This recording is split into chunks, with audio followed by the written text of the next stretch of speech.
A Catedral Gótica de Milão. Por Antônio Rocha Fadista. O caso da construção da Catedral de Milão e o Duomo é de extrema importância no estudo da geometria sagrada. Ele interessa em dois sentidos, o documental e o simbólico. A Catedral de Milão foi fundada em 1386 e, por essa razão, estava no centro de uma encarniçada controvérsia relativa a que forma de geometria sagrada deveria ser utilizada, ad quadratum ou ad triangulum. Um grande número de peritos reuniu-se a fim de determinar o que seria feito na construção dessa obra-prima potencial. Talvez por causa da grande quantidade de peritos, desenvolveu-se entre os adeptos de um e de outro sistema uma encarniçada discussão. Sabe-se que já em 1321, durante a ereção do Duomo da Catedral de Siena, os 5 inspetores escolhidos para examinar a construção objetaram contra a continuação da obra porque, se terminada como foi iniciada, ela não teria as medidas de comprimento, largura e altura que as regras previam para a igreja. Uma disputa similar se verificou a respeito da construção da Catedral de Milão. Atualmente, a Catedral de Milão é considerada uma obra-prima da arquitetura gótica tardia. Recentemente, sua estrutura foi algo sacudida pelas vibrações dos carros, dos ônibus e do metrô que trafegam ao seu redor, mas a sua gestação foi tão cheia de recriminações que parecia que ela nunca seria terminada. A catedral foi terminada em 1386 por ordem de Gian Galeazzo Visconti, que conquistara influência na cidade de Milão, graças ao expediente da morte de seu tio. Entretanto, nenhum outro edifício tão portentoso foi construído na Lombardia durante séculos, e logo os maçons experientes, encarregados do projeto, se defrontaram com sérios problemas. O lado teórico da geometria sagrada, segundo a qual um edifício deveria ser construído, se atolou numa discussão aparentemente insolúvel. Inicialmente, a planta baixa da catedral foi desenhada de acordo com o ad quadratum, baseado no quadrado e no quadrado duplo, com uma nave central pronunciada, e naves laterais de igual altura. Essa planta foi logo abandonada e foi substituída pelo ad triangulum para elevação, e foi aí que os problemas começaram. A altura de um triângulo equilátero, a base do ad triangulum é incomensurável com o lado do mesmo triângulo.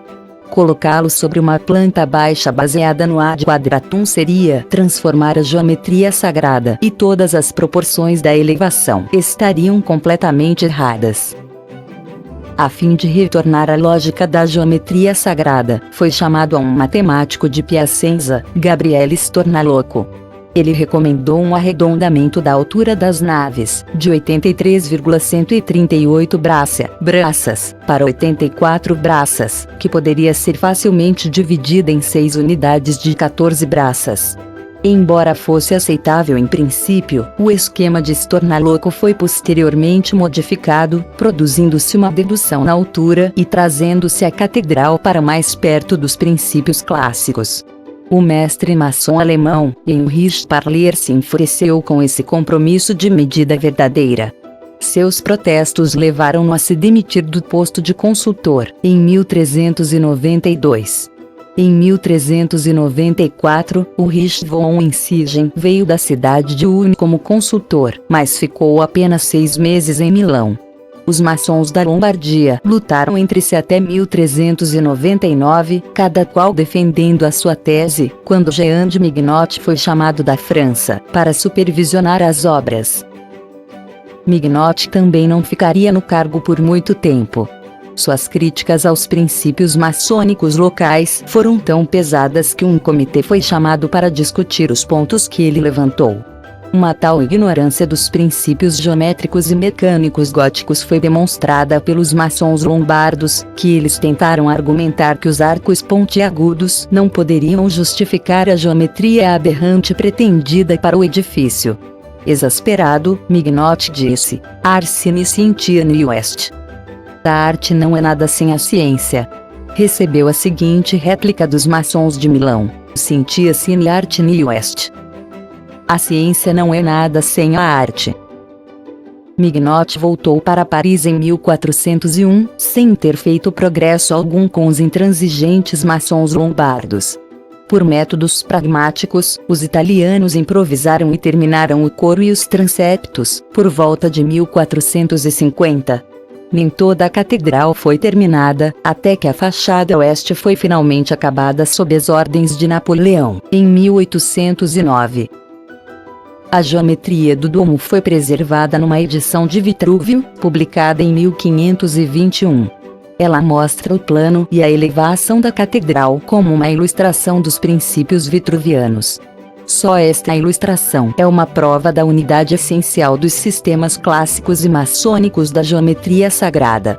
O esquema apresentado na gravura baseia-se no rombuso vésica.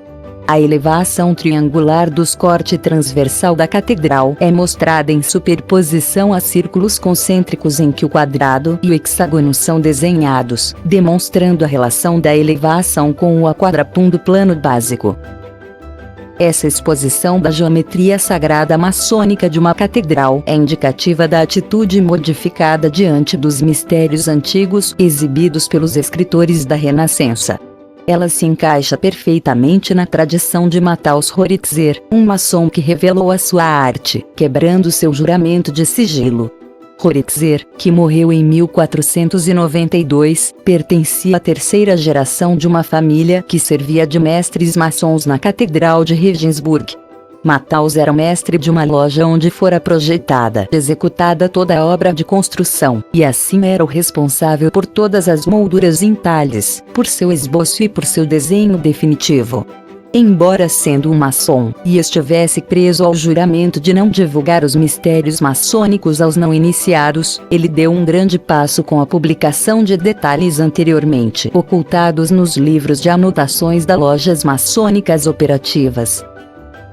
Embora a única obra publicada por Horitzer fosse um pequeno panfleto que deu solução a um problema geométrico, ela tem importância fundamental, porque é a única chave sobrevivente da geometria sagrada maçônica.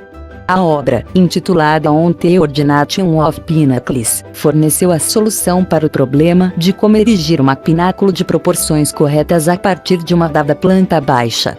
Por volta do final do período medieval, os maçons estavam produzindo obras-primas do gótico flamboyante e perpendicular pelos meios mais simples.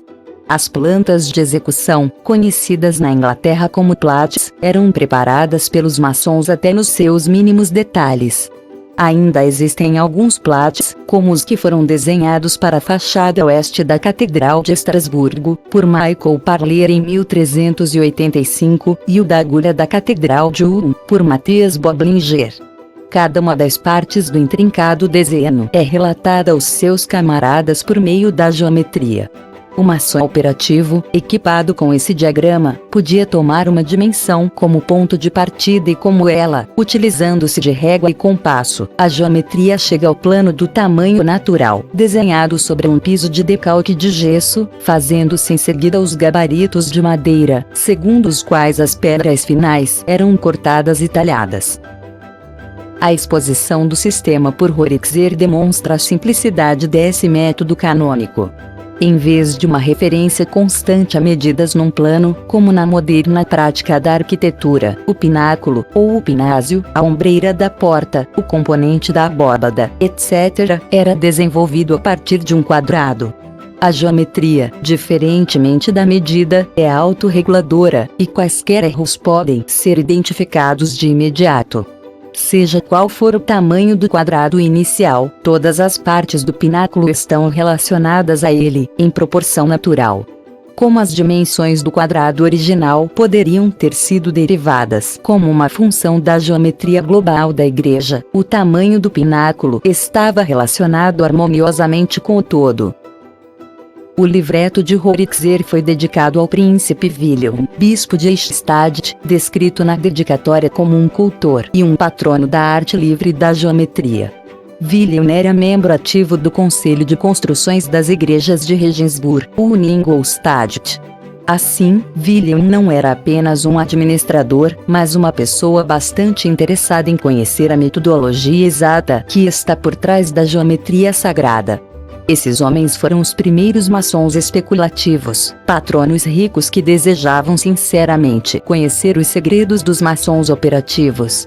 A fim de obter esses segredos, os patronos eram geralmente admitidos na Irmandade dos Maçons por meio de ritos iniciatórios típicos.